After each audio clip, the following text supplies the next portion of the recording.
Welcome to Pushpa recipes అండి. ఈరోజు మనం బూడిద గుమ్మడికాయతోటి వడియాలు పెట్టుకుందాం.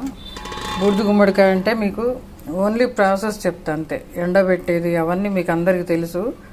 కాకపోతే మెయిన్ ఏంటంటే మనం బూడిద గుమ్మడికాయను బాగా తురుముకొని ఇట్లా రసం తీసుకోవాలి. ఫస్ట్ ఇట్లా తురుముకొని పేస్ట్ అంతా గట్టిగా ఒత్తేసేసుకోండి. ఇట్లా జల్లి బుట్టలో వేసి గట్టిగా ఒత్తేస్తే రసం అంతా పోయింది.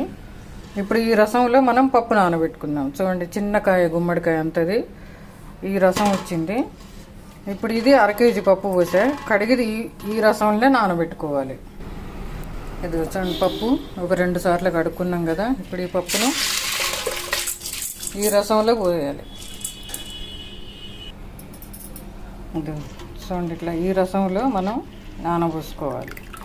కొందరు ఏం చేస్తున్నారంటే ఈ గుమ్మడికాయను తీసి రసం అంతా పారబోస్తున్నారు. అసలు పద్ధతి అది కాదు. ప్రాసెస్ ఏంటంటే ఇది ఇట్లా మనం రసం ఎందుకంటే వేస్ట్ చేయొద్దు. ఈ రసం చాలా మంచిది కదా, పారబోయొద్దు ఇది.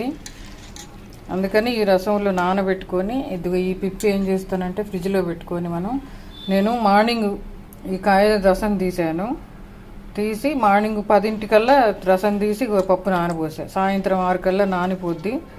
రుబ్బుకొని ఫ్రిడ్జ్లో పెట్టేసుకోవాలి. ఒక 1/2 కేజీ పచ్చిమిర్చి, జీలకర్ర, కాస్త ఇంగువ వేసి రుబ్బుకొని ఫ్రిడ్జ్లో పెట్టుకుంటే పొద్దున్నే 5 6 డాబా ఎక్కి వడియాలు పెట్టేసుకోవచ్చు మనం ఎండ రాకముందు. అది ప్రాసెస్. ఎప్పుడైనా కానీ మనం ఈ బూడిద గుమ్మడికాయ తీసిన రసంలోనే ఈ మినపగుళ్ళు నానబోసుకోవాలి. నానిన తర్వాత ఒకవేళ మీకు తగ్గినట్టు అనిపించినాయి అనుకోండి వాటరు, అప్పుడు కొంచెం వాటర్ పోసుకోవచ్చు. మనకు చూసుకుంటూ ఉండాలి. 2-3 అవర్స్కి ఒకసారి చూసుకుంటే ఈ నీళ్ళు ఇనికిపోయినాయి అనుకోండి, పీల్ చేసుకుంటుంది కదా, సరిపోతే కొంచెం వాటర్ పోసుకోవచ్చు. అది పద్ధతి ఇది. ఇది చూడండి, 1 అవర్ అయింది. 1 అవర్ కల్లా కాస్త పీల్చుకుంటా ఉంది రసము. ఇది మనం నాని రుబ్బిన తర్వాత మినప్పప్పు, పచ్చిమిర్చి అవన్నీ వేసి రుబ్బిన తర్వాత ఈ పేస్ట్ కూడా దాంట్లో వేసి కలిపి మనం వడియాలు పెట్టుకోవాలి.